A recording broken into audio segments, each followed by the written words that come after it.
Howdy Palians, welcome back to my channel. It's K13, and in today's video we're going to be going over the new terraforming items that was just released in Palia and building a cave. So if you enjoy Palia content, hit that subscribe button. I make videos here pretty frequently and give this video a thumbs up, and yeah. So let's get into it. And as I said, they put out these new different terraforming items and some rocks, and I'm absolutely in love with them. You know, to add a little spice to your plot. In order to get them, what you're going to want to do is you're going to want to head down to downtown, and we're going to be going to the left over into City Hall, you know, where you get all your building permits. But we're going to go upstairs and we're going to go to the left towards Kinley's office, in which there's a new register. And at that new register, it's got 3 different sizes of pieces of land, as well as some various rocks, in which I definitely recommend some of the larger rocks, as well as the cute little logs and all kinds of goodies. So I was like, you know what, I want to build something with these, and I decided that I wanted to build a little cave. So, you know, so I basically was playing around with it. I found the middle ones, the middle-sized ones, I like the best. So I bought them. They're in this weird, kind of T shape, but not exactly. And so it's just me right now just playing around with the base of how I want the base of the inside of the cave.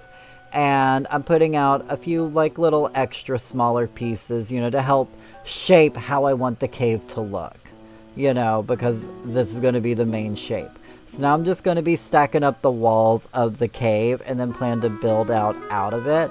Now one thing to note is you want to go about 4 high of the medium ones, and you will get about the height of where you can fit in it, and the camera can barely fit in it. So if you want the camera to have plenty of room, I would at least go 5 high. I go 4 high in this video.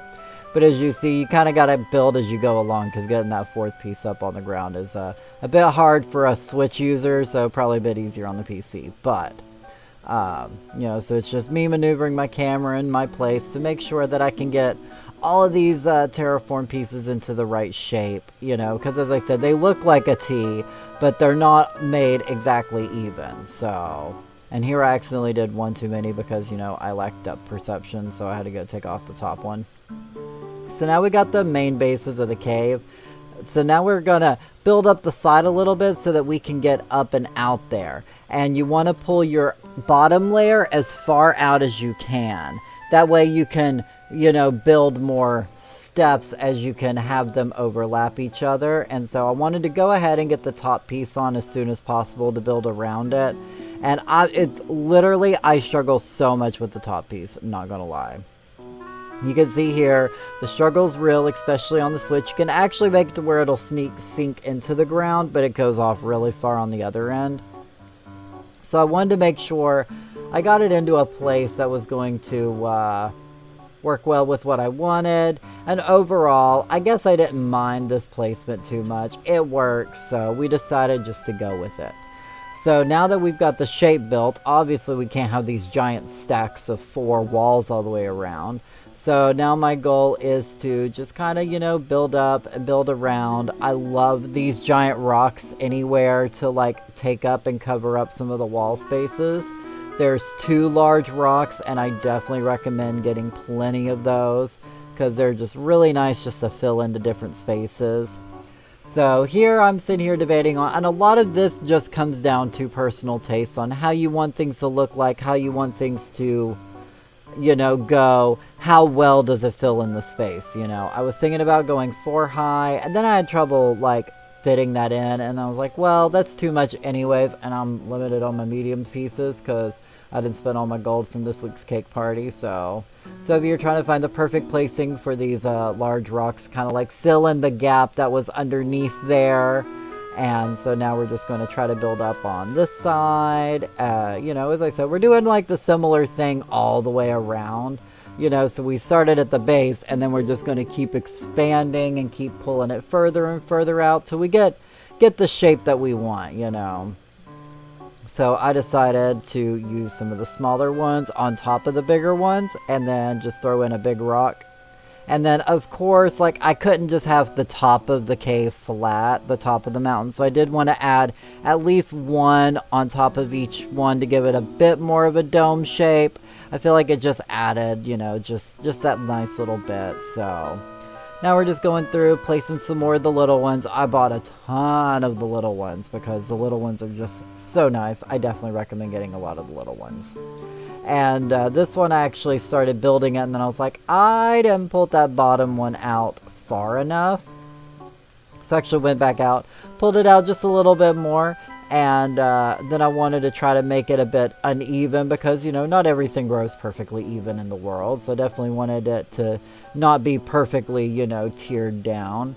And so now it's just me throwing down these big rocks, because these big rocks take up a lot of space. They hide a lot of the, you know, imperfections, so to speak. And now this is a little trick. I know I can do it for the Switch, but as you can see, like, I'm just running back and forth and I'm basically spamming the A button because there is like just a small little section where that tree can fit in. And so I get a lot of "you can't do this" errors, but then as long as you get that timing right, you get it looking really good. So now I'm just going to go through and add some more rocks, add some trees, you know, just trying to make it feel a bit more live and organic, you know, and try to make it not look like, you know, a machine created it or something, you know, or just something super generic. So I want to definitely give it some life, give it a bit of personality. I definitely didn't have enough bag space, and it was basically all the trees I had in my bag, so I definitely kind of wish I had a bit more trees for the sake of the video, but that's some of the smaller rocks. They're really nice too. I like throwing out a bit of the smaller rocks around, as you know, after I got all the big rocks placed, and I like to put them around with the trees as well as the big bushes of flowers, because I feel like the big bushes of flowers, you know, they're like little bushes on the mountain, you know. So just me just going around, placing decorations on how I want, just trying to fill up all the space the best I can. If I got a big gap, I'm putting a big old rock there, if I can at least, you know. And so we're just going around placing everything the way we like, you know, just to give you a few ideas on, you know, kind of an idea of what to do, because I've had a couple of people go, these items are so cool, but I don't really know what to build with them. And so I just kind of wanted to throw out an idea that I really like and I'm playing around with. So just picking up my plushies now, because now I gotta decorate it with a bit of plushies. I decided to lay down the pile of leaves I got from Halloween and put my 2 magic Cernucks in here for like a little Muujin, sorry, my magic Muujin, for like a little Muujin cave. But I decided I didn't like how open the front of it looked. So I decided I wanted to move a couple of the trees, you know, over here, trying to find me a nice spot to put them to where they're not going to be, you know, clipping into the ground, but still kind of like blocking the entrance to the cave. So I'm just going through, placing some decorations. These are those little stone rock borders. They can be placed down as little individual rocks. I thought that was like really cute, so I took some of them. You know, decided to place some of my Choppa plushies I got, and so yeah, just going around and putting a few last minute ta-da little decorations on. And so now we're going to have our little tour. So we start off on the inside of the cave, and now we're gonna go a bit around the mountain here. I think it's a lot of fun. I really like the way it looks. Wish I had a few more trees, but you know, I can always add more later on in my time. But you know, just as I said, I just wanted to give, you know, kind of like a fun idea that you can use these things for. And the fact that you can place the rocks and trees on top of them makes them really nice. So, any rate, I hope you guys had a wonderful time, and I will see you all in the next video. Have a nice day.